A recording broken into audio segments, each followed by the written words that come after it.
What's up, ladies and gentlemen? I am Mark P, and I have not done one of these for a while, have I? I haven't done a UK show review in absolute weeks. I really haven't. The truth is, I just haven't been bothered. I mean, I've been to, what, 4 shows? The last one I remember doing was the Carpe Diem charity show. So I've been to at least 4 shows since then. I may have done one since then, but yeah, but I went to XWA, I didn't do one for that. I went to Pro Wrestling For You here in Stoke, didn't do a review of that. And, well, I wasn't even going to this show, but I thought what I'd do is I'd do a PCW One But Not Forgotten review. And what I was going to do is I was going to put it on my SummerSlam vid. Expecting my SummerSlam vid to get at least 500 views. Hopefully some of those 500 people will continue watching after SummerSlam, check out what I've got to say about PCW. But, you know, shit's gone down today that I'm just not very impressed about at all, to be honest. A lot of people talking shit about me that's not true. And it's put me in a bad mood. So, here I am to talk about this show, you know, and so it's a standalone vid. So, about 5 days ago, today's Saturday, so this time last week, I had no plans to go to this show whatsoever. I'm going to a Southside show, because this is Saturday, tomorrow night, I'm going to that, I'm going to a Southside show. Card for that show, top to bottom, amazing, absolutely staggering card. You know, PCW show, I didn't think looked very good. I looked at the card and went, there's a Cruiserweight match there that stands out, but everything else doesn't really do it for me. So at no point I thought, no, not going, that's that. On Monday, my lovely friend started persuading me, so we're going to PCW? No. You know, another friend, so going to PCW on Friday? No. By Wednesday, it was starting to actually get a bit tiresome with it. Right, okay, fine, we're bloody going. So, because they irritated me quite a lot, I actually played a trick on my friends to say on Thursday night, I put a message saying, I can't, I'm sorry, something's come up, I can't be there. You can imagine the look on my friends' faces when at 20 to 7 I stroll in with a conquering hero sort of thing, and everyone's like, Jesus, I thought you weren't going to be here, yada, yada, yada. You know, fun times! I went to this show with very, very low expectations. As I said, the card didn't look very good. But I had hope in my heart, because it's their 1 anniversary, for goodness sake. This should be a great card. I thought it doesn't look very good. But if I go in with really low expectations, the least I can come out with is that my very low expectations were met. You know? Okay, let's go through it, sorry. So, first things first, and this is a personal thing. I mean, before I go on, I can see myself losing my temper during this vid, I really can. What you're about to hear are what I think, alright? In the same way that you are entitled to your opinion, I am entitled to mine, right? That opinion is not based on my love for any other Fed, right? Be it Future Shock or GPW or anyone else that I go to see. These are based, I have criteria, right? I like logic in my matches, which is logical booking and logical storylines. If a match or a storyline doesn't make sense, guess who flags it up? That's me, alright? If a match has botches on, I'm going to flag it up, alright? If a match has no in-ring psychology whatsoever, I am going to flag it up, alright? Nice and simple, you know? It's nothing to do with me having Future Shock-itis. You know who I'm talking about. Nothing to do with that. I love Future Shock. Future Shock are my favourite Fed. I love them so much that my poster's fallen down, and I haven't put it back up. I love Future Shock. Why do I love Future Shock? Because it clicks all those boxes. Right? Now let's think about this. The majority of people that are PCW fans are drunk because they have cheap £4.50 a bottle last night, incidentally, for that Domingo stuff. £4.50 for a bottle of beer. They are, you know, drinking heavily. Right? I've been to one PCW show. The first one I went to, Festive Fury, where I went to see Nigel McGuinness, yeah? The reason I went to the show. And I was shit-faced because I was one of these people drinking my ass off. And guess what? I had a great time. Watched it back on DVD and thought, that wasn't really that good, was it? You know, first half of the show really enjoyed, second half of the show I didn't, you know. Every PCW show I've been to since then I've been stone cold sober for, and every single one of them I've not enjoyed. That's got to be saying something. I don't have to be drunk to go to Future Shock. You know, I don't have to be drunk because I drive there, I choose not to drink. I'm not a big drinker at the best of times, you know. But these opinions are not based on what has happened to me in the past with PCW. We've had history, alright. I like to think that we put it behind us. Because it's in the past, you know.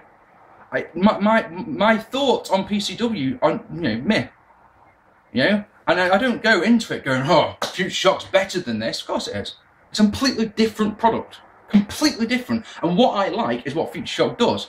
Alright, but I don't criticise their matches just because of what happened in the past. I would never do that, because that, ladies and gentlemen, is being unprofessional. Oh yes, ladies and gentlemen. Bear in mind that what I'm doing now is what I would like to do for a living. Doesn't look very good be being unprofessional, does it now? Future shockeritis, what an idiot. Anyway, so, but we have to start with the criticism. We have to, because I'm thinking about this. The show's name is called Won But Not Forgotten, and that is the worst show name I've heard this year, because it doesn't make sense. Alright, I know it's a play on words. They're trying to make something clever out of the phrase gone but not forgotten. Alright, but won but not forgotten doesn't make sense. Okay, it doesn't. Who's been forgetting you? PCW? Who? That doesn't make sense. So there's a band, and that's the first thing I noticed when I go in, because as I said, I got there fashionably late. There's a band playing. I don't like rock music at all, so the band does nothing for me. But they're so very loud for where I stood.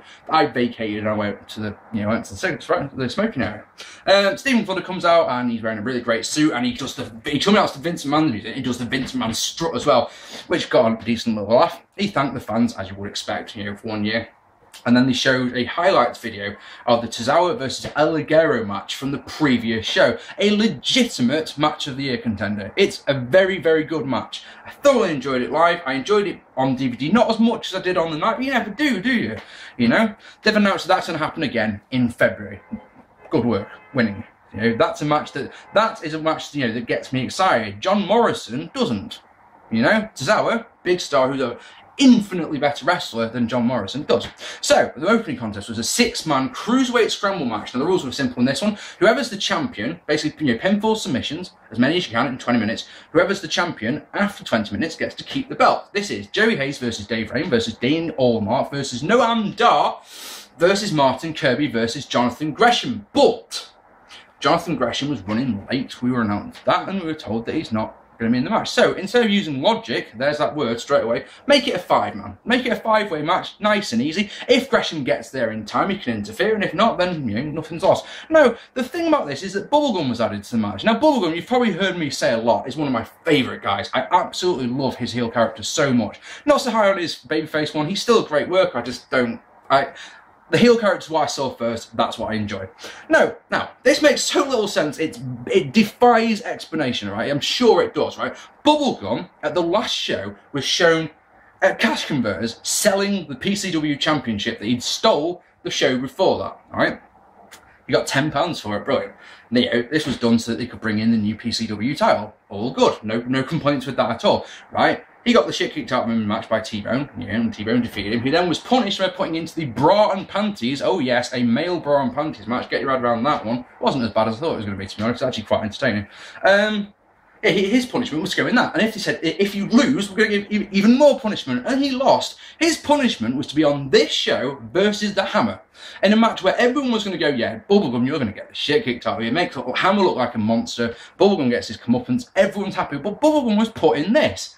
I understand the source of logic that he's a cruiserweight and he will fit into this match well, but what I don't understand, I mean, what does this say to the fans, right? He's going to get punished, he's going to get punished, he's going to get punished, he gets a title shot. That's what it was. Now, come on, you can kiss PCW ass all you want, or you can say that I'm dissing them all you want, but that's just logic. That's just plain logic. Anyway, that's just me. All men are weighed, all 6 men. 5 men, because they had a replacement for Dave also. All 6 men are weighed in the scales in the ring. Now, we don't get to see. You'd expect that there to be a display on the big screens, but there wasn't. We get comedic sound effects from when the men stand on the scales, whether they're the right weight or not. Looks of utter disbelief as the weights were read out, because you were just like, really? Every time. Dean Allmark is apparently £170, whereas Joey Hayes is 172. And you look at their body weights and you just go, not a chance. Now, I was told before this, because I was like, there's got to be a weight limit. Like, what is the weight limit? I was told the weight is 13 stone. Right? Now, I weigh 16 stone, right? And there's no way that Dave Rain is 3 stone, is more than 3 stone lighter than me. Not a chance. I'm absolutely convinced of that. But hey, it's not real, is it? It's just wrestling. He is underweight. Now, I called this one, I went and actually checked on Facebook when I said that exactly how this went down would happen, yeah? And I called it with Mick Stocko of the 30-Minute Pipe Bomb crew. If you're with him on Facebook, go and check 20th of July. I put, this is what will happen. Dave will be overweight and they'll drag out the storyline, and that's exactly what happened, just as I thought. Anyway, so he was replaced by a guy called Stephen Walters. I'm afraid I don't know who that guy is at all, and I had my impress me face on. This match was 15 minutes of absolutely superb action. Can't fault it at all. Lots of kicks, lots of high spots, lots of good stuff that made the crowd go ooh and ah and yay. Absolutely brilliant. Walters especially actually impressed the hell out of me. He hit such a nice rib breaker. Gets his opponent, I can't remember who it was on, I'm afraid, on his shoulders in a fireman's carry position, spins them round in midair and drops them on his knee for a rib breaker. That was pretty. So then it all got a bit weird, because Noam forced a submission on Martin Kirby, but then continued to cover people. And you're like, but if you're already the champion, you don't need to cover people. And I understand this is probably just a natural reaction. You put someone down, you go to cover them, but this just weird. Even weirder, though, was the Fight Club tag team coming out. About 5 minutes to go for this one.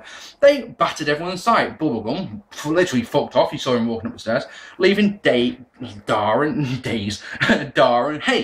Then, with a minute and a half to go, the Fight Club buggered off. And it was just right, that's a bit weird. Because it was Dar and Hayes left over, right? Dar's the champion. And he's like, oh, I'm just trying to get my head around this one. It looked to me, right, this is what it looked like. That the submission move was the wrong way around. Because Dar has got Hayes on the ground in an ankle lock. And the clock's counting down and it gets to 10. And you're expecting, you know, he's holding his hand up and he's like, will he beat the count? And he goes down and he holds on and he doesn't tap out, but Dar's already the champion, so that's the end. You get the impression this was meant to be the other way around. As if, or in my mind, it certainly should have been. Hayes has got the submission move locked on as the clock calls down 5, 4. He's got the hand up. Will he tap out? Will he tap out? It clicks to 0. The moment it clicks to 0, tap out. Yeah, that's all good, isn't it? Because he tapped out, but he hasn't lost it. It's all good. Dar gets the win. That makes me happy. When the match started, turned to the crew, like, who's winning? It's Dar. So, you know, everyone was happy about that. And, you know, for what it was worth, the match I enjoyed. It's just that last 5 minutes was just a bit strange, you know.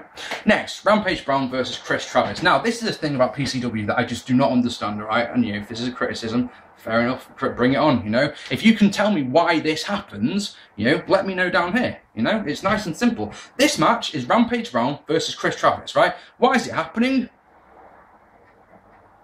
Because it is. That's the answer. If you ask a PCW fan, why is this match happening? They go, because it is. You know? Now, if you say that I've got Future Shock-itis, and I don't want to keep going on about Future Shock, I'm reviewing PCW, but Future Shock matches seem to happen for a reason. And, you know, and that's why I like them. WWE matches seem to happen for a reason. Let me think about this, yeah. Let's look at this one logically. I love that word, logically. Yeah, it's SummerSlam tomorrow. Imagine it's Chris Jericho versus The Miz, yeah? Chris Jericho versus The Miz. Imagine that match, Chris Jericho versus The Miz, is announced on Raw 1 month ago, right? Not because they've had an altercation in the ring, not because they've had an incident backstage. They're just having the match, right? But now, imagine, right, that in the next 4 weeks, these guys have no interaction with each other whatsoever. And then the pay-per-view comes along and you're expected to buy the pay-per-view because they're having the match. And that's the thing, we keep, you know, these PCW fans must be looking at that going, oh, that's going to be a good match. And you can say, yes, that will be a good match. Give me a reason to care about the match. No, we're just having a match. Okay, let's get on with this then, shall we? Rampage Brown impressed the hell out of me at Infinite Promotions back in May. Impressed the hell out of me. I was like, he came out, massive guy, don't like massive guys whatsoever. So I'm thinking, oh, great, he's going to bounce around, you know, Jack Gallagher's going to bounce around for him like no one's business. No, that's not what happened. This was a submission technical-based match, and it was brilliant, and I really enjoyed it. So I went into this one going, well, I really buzzed off this guy, and I've never seen Chris Travis have a bad match. This is going to be fantastic, and it just wasn't. It just didn't do it for me at all. Let's have a look. Oh, come on, Mark.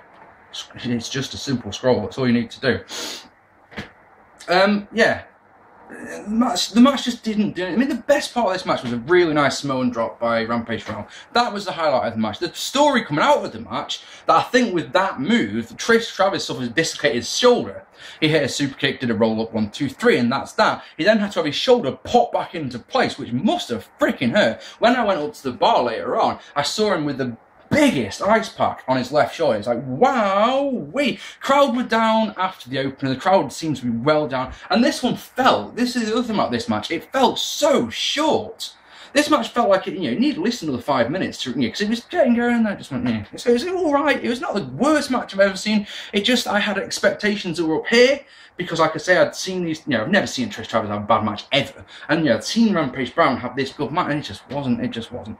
CJ Banks versus Kaylee Ray. At least this one had a reason to it, I suppose, Kaylee Ray had eliminated CJ Banks from a battle royale that happened 2 shows ago. No idea why it didn't happen on the previous show, but at Guild Wars, but I don't book those, do I?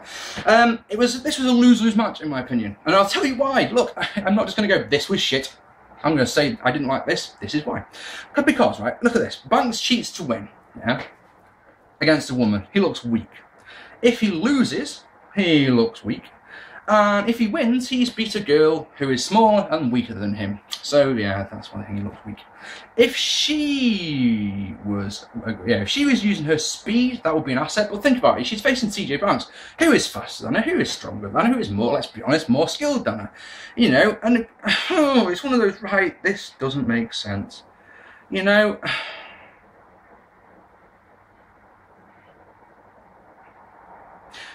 This was a really weird match because the crowd went so flat for it. The crowd was saying, I don't care about this. And I'd seen on Facebook that a lot of people were looking forward to this match, which was so bizarre. CJ wins with the bazooka kick. I feel for CJ Banks. He's wasted in this role. Britannia last week against David Richards, and then this here. You're like, oh man, that ain't right. And then they announced Angelina Love in one of those, and sort of thing. Angelina Love, who's a wrestler who never impressed me in TNA, not once. Beautiful People for me was Velvet Sky because she was hot and she had an amazing ass. Angelina Love, nothing. I promise you, I'm not just saying that because I'm thinking, I'm just like and I watched that going, and because when it came up, Beautiful People, they showed the Beautiful People Titantron, and I thought, oh, Velvet Sky. I actually would come to that because I want to see that girl's ass, but no, I don't want to see Angelina Love. Next, 3-way tag team match. The winners are the first ever TCW tag team champions. This was Disco Madness versus the MOB versus Fight Club. Now, I said before this match that I'm really only interested in one team, and that was Disco Madness. This was going to be because there was so many people here, I'm not going to take that away from them. I was so hot. I was so very hot. I needed some fresh air, and I was going to use this match to go and go up to the smoking area just so I can get some fresh air, but I didn't, because I figured the intermission would be next. And now I've lost my place. Oh yeah, Fight Club I've never seen before, so that was a tough one to call. But Manson must have been with Jonathan Gresham. I said before, he wasn't there. He was late. So Bailey made his way to the ring on his own, and then he went to say, "Is Mama Manson here?" But literally, as Richie Parker went to say, Sam says, "Has anyone seen Manson?" Manson was next to the ring in his street clothes, saying he just got there from work. He got on the mic. He got quite. I don't know what this was meant to be. I laughed at it, right? Because he went round all the guys and introduced himself as Darren, not Madman Manson. Darren being his real name. He asked Keith Meyer what his finish was, which was just plain weird. Apparently, I've been told by quite a few people that it's just the law in wrestling that when you go to a promotion for the first time, you go around and introduce yourself to everyone, be it the guy on the merchandise table to the champion. You go around, you introduce yourself to everyone. I'm guessing that was it. So, obviously, if they've had no time to plan this match, then it's not going to be a great one, is it? At the best of the times. So, this was all right. The crowd were into it. I don't remember seeing Sam in the match at all, which was unusual. And I turned to the guys before the bell and just went Fight Club via roll-up. And that's exactly what happened, which was weird. And then, it sort of clicked with our crew. Like, oh, they've got the PBW versus PCW show coming up. All the Scottish guys are going to win the belts. Like, yes. So all of a sudden, our predictions for the main event changed. Yeah, Lionheart's winning it for certain. So then, it was just about to be the intermission, we all started leaving our seats, but, this voice screams out over the speakers, and it's Dave Rain. He's coming back out, he's got a microphone. Now, I like Dave Rain a lot, but I don't like swearing on shows that call themselves family entertainment. I've said this before, and it's going to be something that people have a lot of issue with, Mommy. Come on, don't call yourself family entertainment and then swear all over the show. So Dave Rain comes out, and he says that everything is bullshit. He starts going, bullshit, bullshit, bullshit, bullshit. He actually cuts a very good promo, because he brings up some really great points, which is that all these imports come in and immediately get title shots in PCW. You're we've got such and such a guy. Oh, look, he's facing for the championship. I'd hate that That's something I can't stand. I really don't like it when you've got a champion who's taking on a challenger for no reason, because you've got no reason to believe that the challenger's going to win. It's that simple. You know, that's just logic. Come on. You know, the best champions are the ones who go on the long chase, the people who get, so that people can get behind them, so that when that person wins the championship, it's a feel-good moment. Oh yes, look at Stone Cold Steve Austin, WrestleMania 14 for example. It took him ages to get that championship. Yeah, it was an emotional chase and we all got behind him. That's the way it works, but not here. At PCW you get a title shot because you're an import, and that just bugs me. And Dave said that, he pretty much said that exact same thing. He said he was going to sit in the cross-legged in the ring until someone came out and sorted him out. So, of course, Davey Richards comes out, kicks Rain in the face, applies the ankle lock, Rain limps away, and then Dave Richards spends the time, gets in the ring here. He has his photo taken with lots of people. I was outside, I was passing out because I was so hot. I mean, you know, having dreads is fun, all right? You never lost, you've never lost, yeah. If you've got tattoos like mine and you've got hair like mine, you never stuck for a conversation piece, yeah? You can start a conversation with, hey, what do you think about hair? But dreads are fun until you're really, really hot, and then when you've got sweat dripping off them, that ain't pleasant. You know, and that's because there was so many people crammed in. It was like, oh, it's like a fucking sauna in here. I'm so glad that I was drinking water last night, because every time I got a drink I could say, yes, can I have lots of ice in that, please? I need to address the PCW fans just for 1 second. This isn't a, I hate PCW fans. PCW fans were quiet again. I've been to 4 PCW shows now. The first 2, they were so loud. Second one, a lot quieter, but there was a group of fans who wouldn't shut up all night and whose chants ranged from absolutely freaking genius to, are you actually insane? Chanting boring in the opening match, for example. That wasn't me, that was the group of fans next to me. But chanting, he's a pedo, a wrestler. That's not funny at all, is it? I mean, that's really not funny. You know, you can say what you want about what I think of PCW, but that was all kinds of wrong, you know. But hey, that's fine, isn't it? Ligero versus Dave Mastiff was the next one, and this is it again. This is what I'm talking about. Ligero beats Tozawa last month. What happens? He's just put in a match with Dave Mastiff because he can. On the night, there's a reason for them to fight, because Johnny Moss, who was meant to be in the 4-way, is I've heard he's in hospital actually at the moment.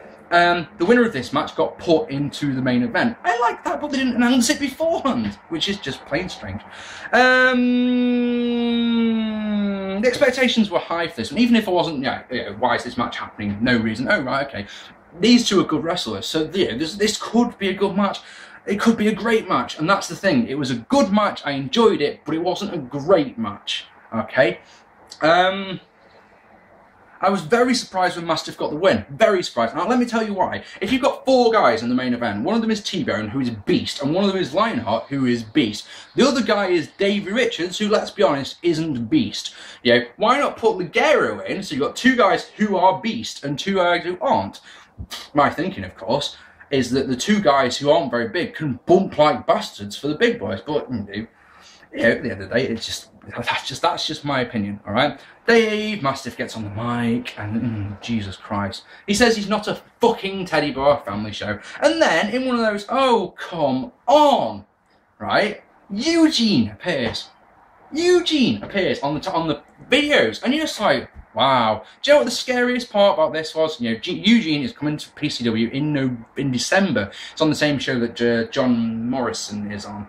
And he got the biggest pop of the night.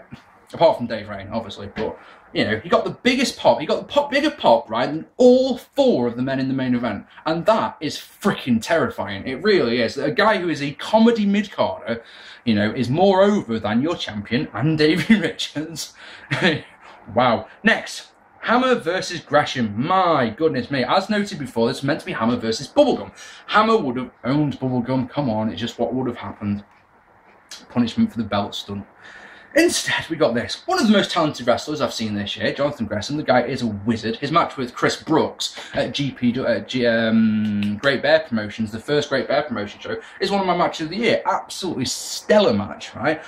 But he didn't get any offense in whatsoever. honestly, he got nothing. He did some comedy things, like when Hammer got on his knees to face him, because Jonathan Gresham is a very small guy, and then he gets on the top, on the second rope, so he's about the same height as Hammer. That was funny. He got the shit kicked out of him, and really got the shit kicked out of him. I've never been a fan of the Hammer. I've made this plain quite a few times before. I've never been able to put my finger on it. And what it is, I've realised recently, is that this guy looks like a badass.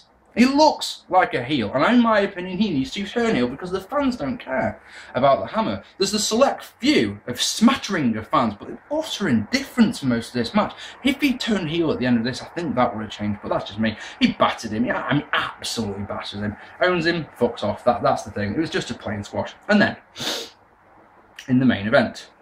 Now then, at Guild Wars, Chris Travis said that he was cashing in his Money in the Bank briefcase at this show, at One But Not Forgotten. So, of course, we went away from that show because, yeah, I thought the show was all right. I mean, it wasn't the greatest show. Everything after the intermission I really enjoyed. Everything before the intermission, with the exception of Martin Kirby versus Spud, I thought was deathly boring, really bad. There was a boring brawl. My God, did it drag. And watching it back on DVD, you sat there after 4 minutes going, God damn, it's got Dylan Robertson, and he's one of my favourites. It pains me. So imagine we came away going, wow, man, T-Bone versus Travis on the biggest show of the year. We're finally going to get a new champion. Travis is going to do it. And then imagine how disappointed we were when this match was announced. It's T-Bone defending versus Lionheart versus David Richards and now versus Dave Mastiff. And it's one of those, all the people at PCW have got on their roster that they could have paired David Richards up with. They put him in a four-way with big guys. I mean, I just don't understand. Maybe it's that this is just pure speculation, but maybe they've looked at who else they've booked Davey against, because Davey's on a tour of this country, yeah. So he was booked against CJ Banks at Britannia Wrestling last week. Tonight he's faced off against Styx. Tomorrow, in a match that I am wetting my pants with excitement for, he faces off against Noam Dar. And then next Saturday at the Future Shock show, he's facing off against Jack Gallagher. You know, all amazing matches. And then there's this one that surely sticks out as the, why that match? Anyway, T-Bone is similar to, who was I just talking about? Hammer. I saw T-Bone at DDL's charity show a couple of weeks ago, yeah? He worked as a heel, and I came away going, guys, T-Bone really impressed me tonight, because all the guys know that I've never been that big on T-Bone, yeah? He worked heel that night. I came away going, oh, I really like T-Bone tonight. He really, really impressed me tonight. That's an interesting thought, isn't it? But you know, I've got a diss there, but I've been told by the guys not to say it, so I'm not going to say that one. Lionheart comes out 7 minutes to 10. It is. It's 9:53 when Lionheart comes out, and I know that this show's advertised to finish at 10 o'clock, and you're like, oh, this one could be short. And it was way too short, because it was just starting to get going and the crowd was starting to get into it, and I was enjoying it. I thought this was a good match. I'm not going to criticise it. This one, yeah, this is the low expectations. Go in with low, come out with going, yes, that was very, very good. You know, that's what we want to do, don't we? I mean, lots of big kicks, lots of good power moves. David Richards hitting a massive German suplex on Lionheart, for example. The finish, what a mentally brilliant finish. As Mastiff, yeah, hooks up David Richards. Like, no, he doesn't. Shut up, Mark. Lionheart, get it right. Lionheart gets David Richards like he's going to do a fall-away slam, yeah? Mastiff comes on with anything like this. Mastiff comes on and German suplexes, the pair of them, while, you know, German suplexes Lionheart while he's still holding on to Davey. It's not Lionheart, it's T-Bone, sorry. Lionheart is actually up on the top turnbuckle at this point. Perfect timing, frog splash, 1, 2, 3. We've got a new champion, baby. It's only my second title change that I've seen in all the British shows I've gone to. But then the Scottish lads come out. You got Lionheart. He's the world heavyweight, not the world heavyweight champion, because Preston have got PCW don't go outside of Preston. He's got the PCW heavyweight championship. Noam Dar's the Cruiserweight one. Fight Club are the tag champions. It's PCW versus PBW next month. We've got all the gold, but then 96 quite a bit of beings hits. Chris Travis comes out. Oh, we're gonna get it. We're gonna get it. And you know, but it's like, no, because it's gonna be 4-on-1 here. And then T-Bone, you know, the guy who's just lost the championship, takes out Noam Dar, takes out the Fight Club, leaving it with Lionheart, Chris Travis in the ring. Right, the bell goes. Super Clip Cater, and we got a new champion, baby. 1, 2, 3. The pop that Lionheart got was the big one of the two. There's no doubt of that one, but it was a big pop. Chris Travis separates with the belt, you know. Props to the guy. I'm sure this was meant to be long. I hope this was meant to be longer. But yeah, the dislocated shoulder, you can't take that away from me. You can, you know, at the end of the day, if I suffered a dislocated shoulder, I'd be like, take me to hospital now, bastards. He, you know, he had his shoulder popped back in and got on with his life. You know, that I really like. And this match was very, very, very good. I enjoyed it a lot. So let's get away from this one.